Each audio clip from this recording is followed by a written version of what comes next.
স্বাস্থ্য অধিদপ্তরের তথ্য মতে গত ১৫ মার্চ থেকে এখন পর্যন্ত হামের উপসর্গে মারা গেছে ৪০৫ শিশু, আর নিশ্চিত হামে মারা গেছে ৮৩ শিশু। সব মিলিয়ে হামে মারা গেছে ৪৮৮ জন শিশু।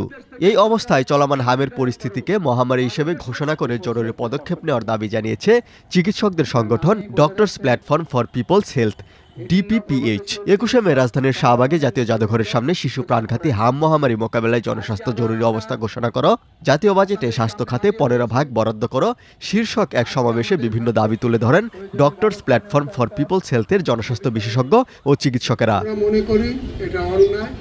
সমাবেশে বলা হয়, কোনো রোগের বিস্তার যখন স্থান ও আক্রান্ত ব্যক্তির বিবেচনায় অস্বাভাবিক হয়, আক্রান্ত ও মৃত্যুর সংখ্যা বেড়ে যায় এবং স্বাস্থ্য ব্যবস্থাকে সামাল দিতে পারে না, সেটা জনস্বাস্থ্য জরুরি পরিস্থিতি।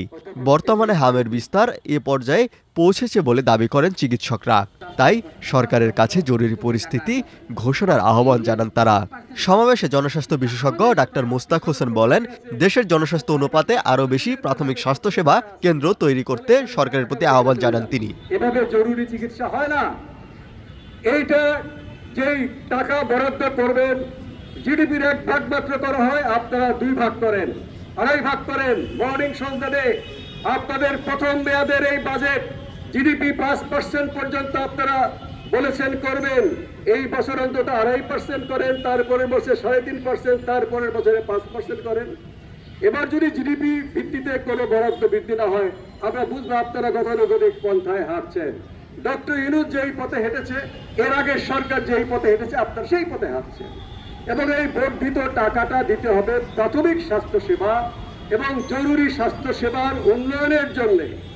শহরাঞ্চল এবং গ্রামাঞ্চলে কমিউনিটি ক্লিনিক আছে, এগুলোকে আরো আধুনিক করতে হবে, মানুষ যেন সেখানে যায়। একটা মেডিকেল কলেজের সাথে 20টা সেকেন্ডারি হাসপাতাল দরকার, জেলা হাসপাতালের মতো বা উপজেলা হেলথ কমপ্লেক্সের মতো। আর একটা উপজেলা হেলথ কমপ্লেক্সের সাথে 50টা প্রাথমিক স্বাস্থ্যসেবা কেন্দ্র দরকার জনসংখ্যা অনুপাতে। ধন্যবাদ অধ্যাপক হারুন ভাই। সমাবেশে শিশুরোগ বিশেষজ্ঞ অধ্যাপক ডাক্তার কাজী রাকিবুল ইসলাম বলেন, হাম মোকাবেলায় সরকারের পাশাপাশি বেসরকারি ও ব্যক্তি পর্যায়ে সচেতনতা সৃষ্টি করা দরকার। প্রতিরোধের বিষয়ে যেটি বলা হয়েছে, ভিটামিন এ আপনারা জানেন 6 মাস পর পর দেওয়া হতো। এটি গুরুত্ব সহকারে নিজেদের শিশুদেরকে দেওয়ার ব্যবস্থা করতে হবে এবং টিকা এখনো যদি কেউ বাদ পড়ে থাকে তাদেরকে টিকা কেন্দ্রে নিয়ে টিকা দেওয়ার ব্যবস্থা করবে।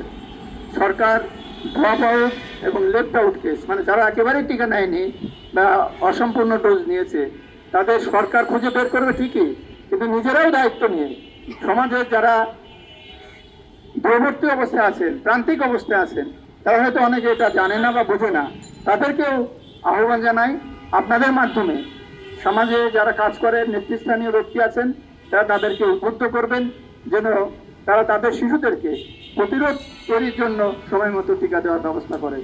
এ সময় অর্থনীতিবিদ অধ্যাপক এম আকাশ বলেন, টিকা আমদানির বিষয়ে অন্তর্বর্তী সরকারের সিদ্ধান্ত নিতে দেরি করায় দেশে হামে এত শিশুর মৃত্যু হয়েছে। পুঁজিবাদী অর্থনীতিতে একটা প্রতিযোগিতা আছে, যে কোনো পণ্য ক্রয় বিক্রয়ে প্রতিযোগিতা আছে। টিকা কোথা থেকে কিনবো, কত দামে কিনবো, আমি কিনবো না সে কিনবে, মুনাফা কত হবে, কোন ডিপার্টমেন্ট এটা মনিটর করবে, এই ডিপার্টমেন্ট না ওই ডিপার্টমেন্ট, এগুলো নিয়ে আমাদের এখানে প্রতিযোগিতা আছে।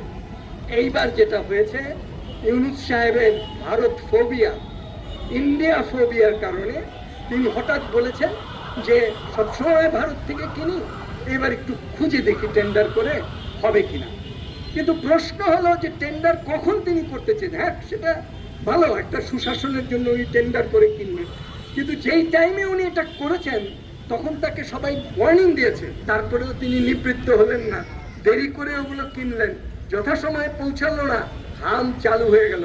তাহলে এখানে খালি মানে টাকা তো দায়ী না, এখানে দায়ী হলো প্রশাসন এবং প্রশাসনিক সিদ্ধান্তের বিলম্ব।